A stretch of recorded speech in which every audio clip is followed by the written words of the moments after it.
Bonjour chers amis géologues, cette vidéo vous est faite dans le but de mieux interpréter le schéma du cycle de formation des roches. Il faut retenir que notre planète constitue trois grandes familles de roches, à savoir les roches magmatiques qui sont des roches de profondeur issues de la cristallisation du magma et aussi des roches métamorphiques qui sont des roches dont la composition minéralogique et structurale d'origine sont modifiées sous l'action de la pression et de la température très élevée. On dit aussi que les roches métamorphiques sont des roches, on dit aussi que les roches métamorphiques sont des roches issues de la désagrégation ou de l'altération des roches préexistantes. C'est quoi une roche préexistante? Une roche préexistante est une roche mère, c'est-à-dire une roche qui s'est déjà formée. Voilà, une roche mère, comment dirais-je, préexistante, c'est une roche qui s'est déjà formée. Voilà, donc, pour commencer, nous avons là le magma.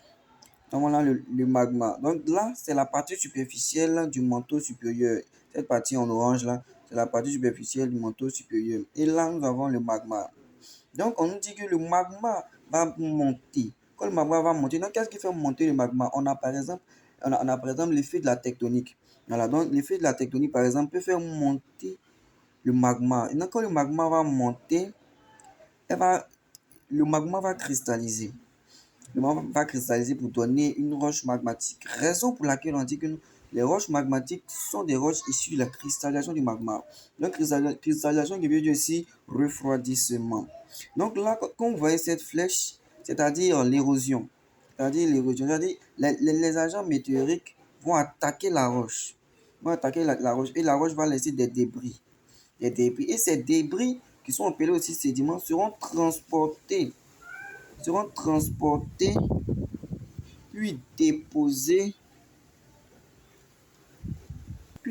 dans des bassins qu'on appelle aussi bassins sédimentaires, qui sont déposés dans des bassins sédimentaires. Et puis, ces sédiments déposés dans des bassins sédimentaires vont subir une diagenèse pour donner une roche sédimentaire. J'ai parlé tout à l'heure de diagenèse.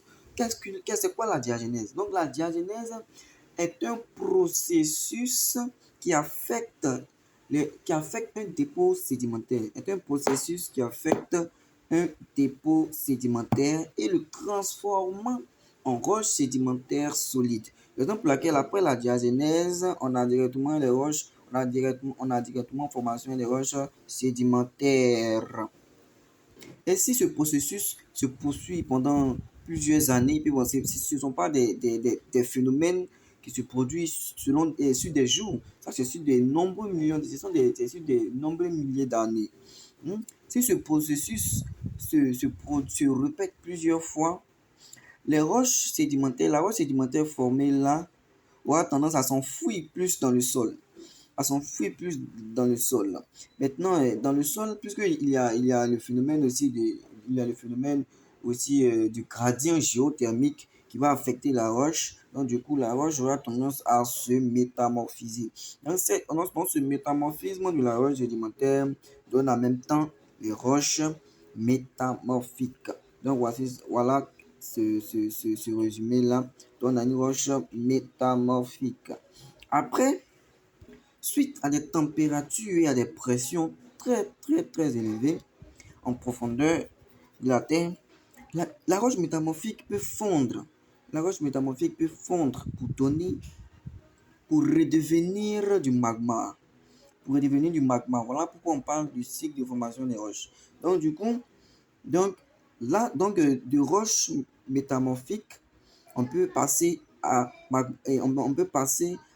au magma. Donc, de roches métamorphiques, on peut passer au magma. Et du magma, on peut revenir aux roches magmatiques. Et des roches magmatiques, on peut revenir aux roches sédimentaires par des processus que j'ai évoqués. Donc, j'espère que cette vidéo vous a enrichi.